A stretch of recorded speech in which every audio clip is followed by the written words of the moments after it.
Dans cette vidéo, on va faire un petit test de la Sony Tablet S, qui est donc la première tablette de Sony sous Android. Comparativement à ses concurrents, elle est arrivée légèrement en décalé, ce qui a permis au constructeur de faire une surcouche qui est plutôt bien faite et qui permet dans l'ensemble d'avoir un système plutôt fluide. Avant de s'intéresser à toute cette partie logicielle, on va vite fait faire un tour de l'appareil. Donc dans un premier temps, vous remarquez qu'il y a un écran tactile qui fait 9,4 pouces. Donc il a une résolution relativement conventionnelle. Et par contre, son petit défaut, ça va être qu'il est légèrement jaune. Alors on va comparer par rapport à une Galaxy Tab dont l'écran est généralement voilà, utilisé comme référence. Donc vous pouvez voir qu'il y a une différence assez flagrante de couleur. Donc je vais essayer de voilà, mettre les deux en même temps.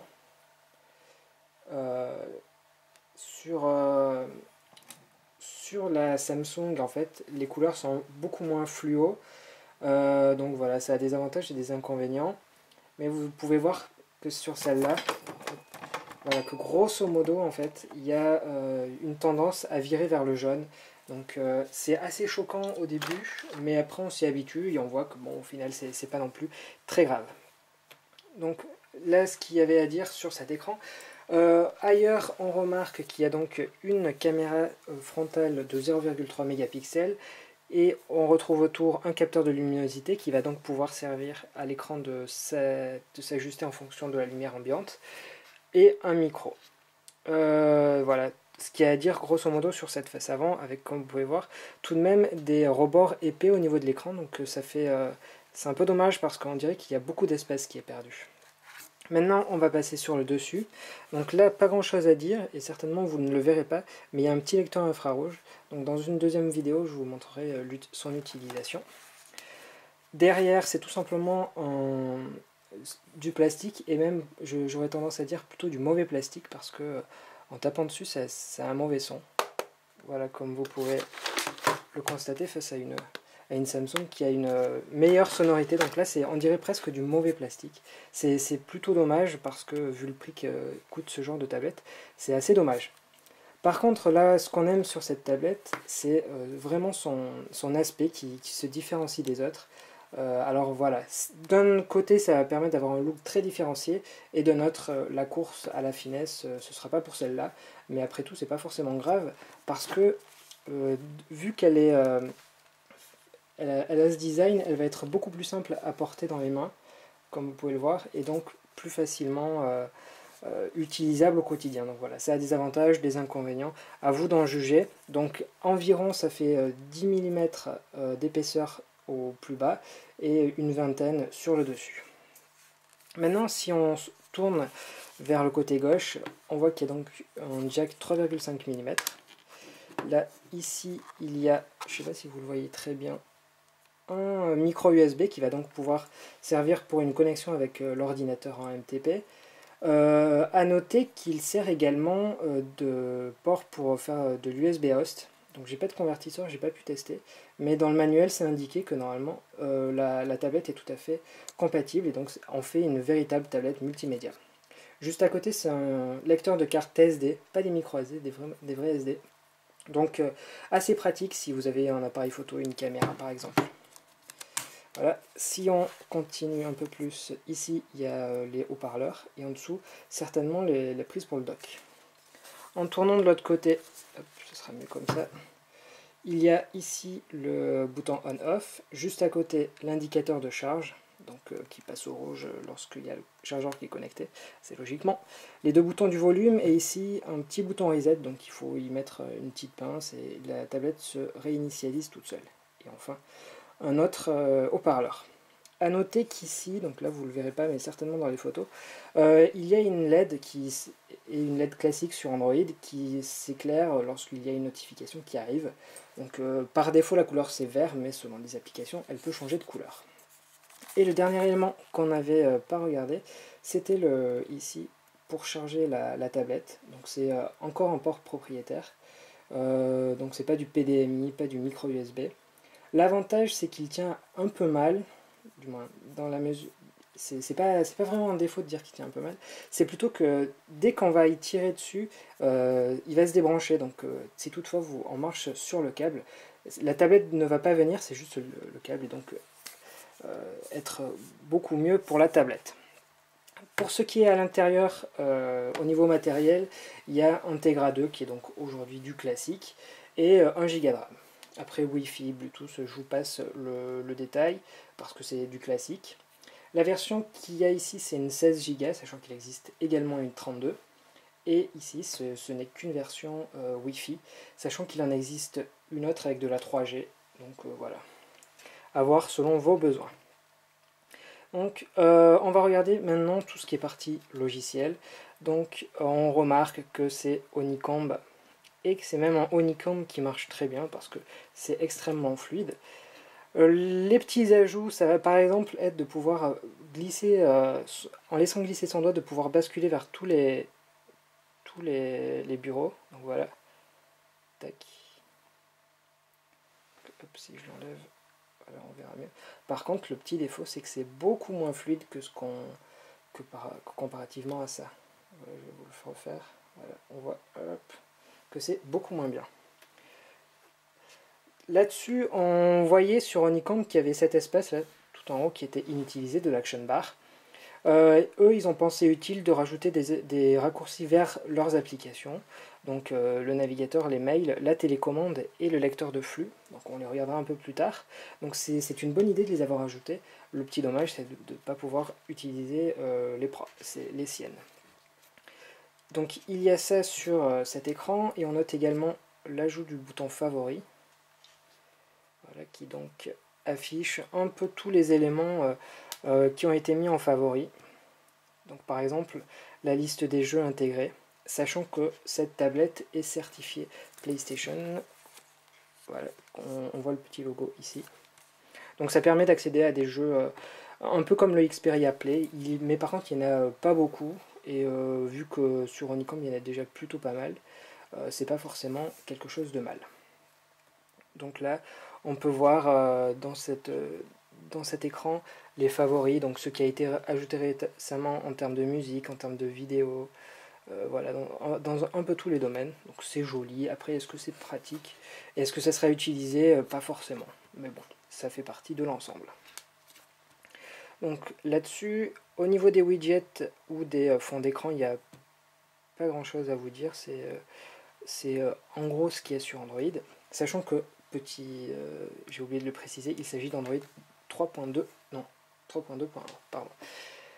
Donc maintenant, on va regarder les applications qui sont embarquées. Donc il y a un agenda qui est un peu personnalisé via son icône, mais qui en réalité est tout simplement l'application de Honeycomb, et comme vous pouvez le constater, avec les mêmes caractéristiques.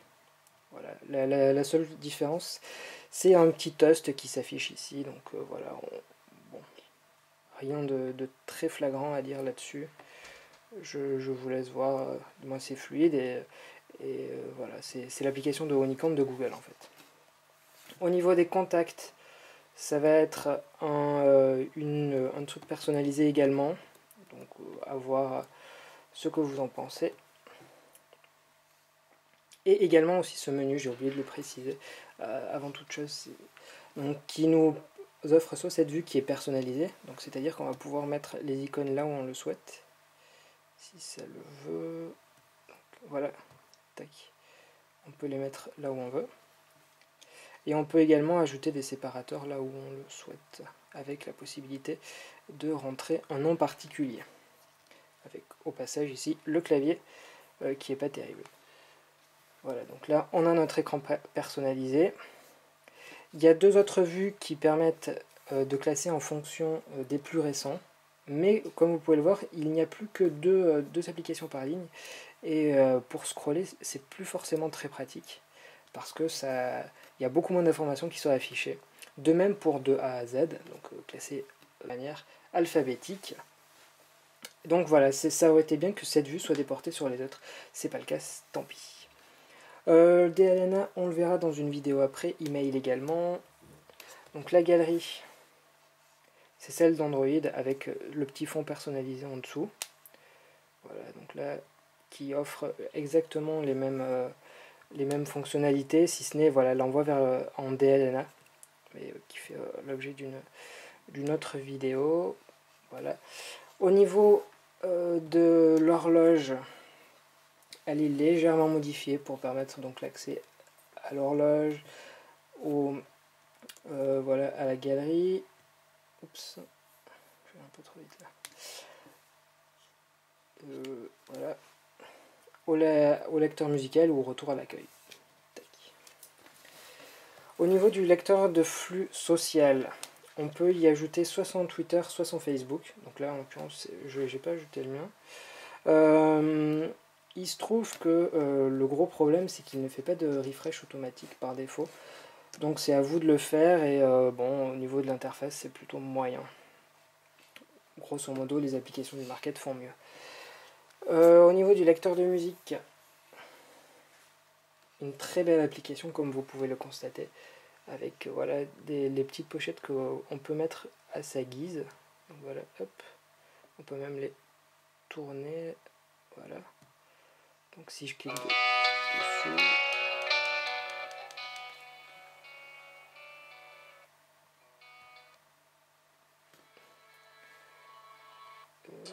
donc avec les contrôles ici basiques pour une application musicale.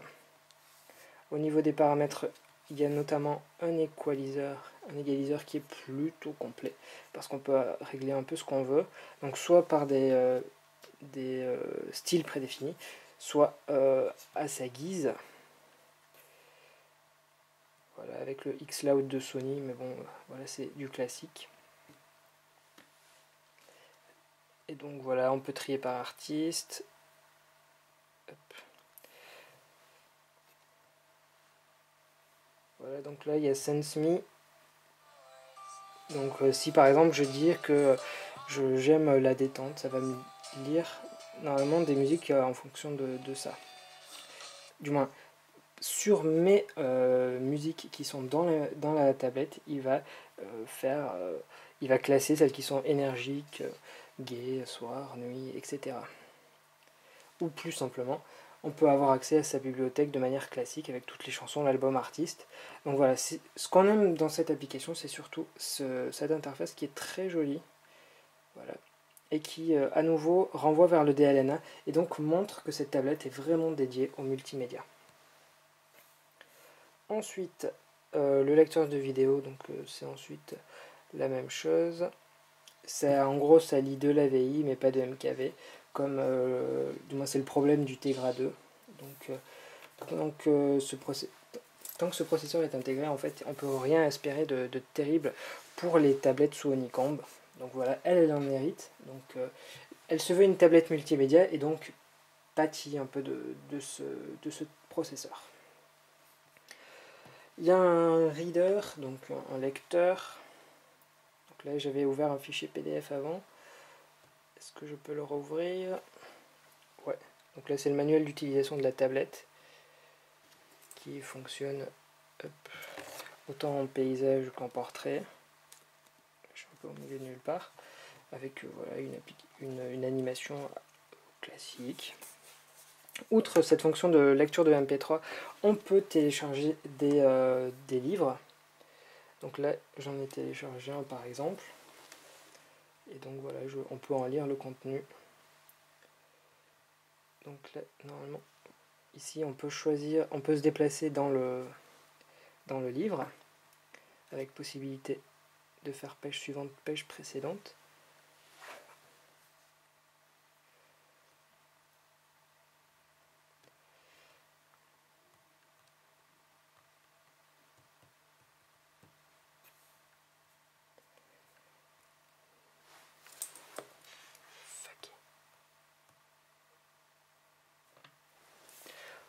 On peut aussi choisir de régler la police, donc plus ou moins gros, et la luminosité de l'écran, pour par conséquent être s'adapter à vos besoins. Si vous, par exemple, vous regardez le livre, vous lisez le livre en vous couchant, mettre une luminosité moins élevée.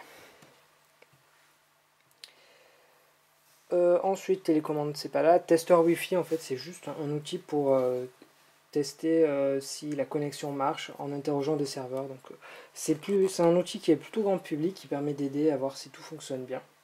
Alors, pour le Wi-Fi, par contre, j'ai beaucoup de choses à dire parce qu'il est vraiment mauvais. Le Wi-Fi doit être à quelques mètres, même pas un mètre, et vraiment, il a du mal à le capter. Et en gros, la politique énergétique en veille est assez mauvaise parce que ça va consommer énormément de batterie.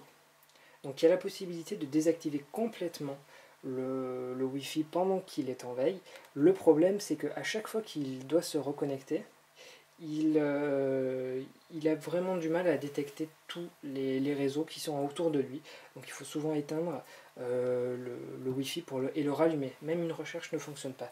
Donc en l'occurrence, là, ce que j'ai, c'est un modèle de démo qui est donc normalement sur des stands. Alors est-ce que ça vient de là ou est-ce que ça vient de la tablette? Je sais pas, mais en tout cas sur ce modèle-là, ça a ce problème. Il y a également une application pour transférer ces fichiers qui va donc être particulièrement pratique avec l'USB host et la carte SD que je vous montrais tout à l'heure.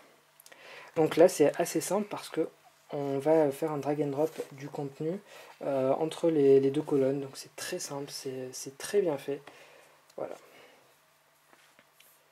Donc voilà, c'est en gros tout ce qu'il y a à dire sur cette tablette.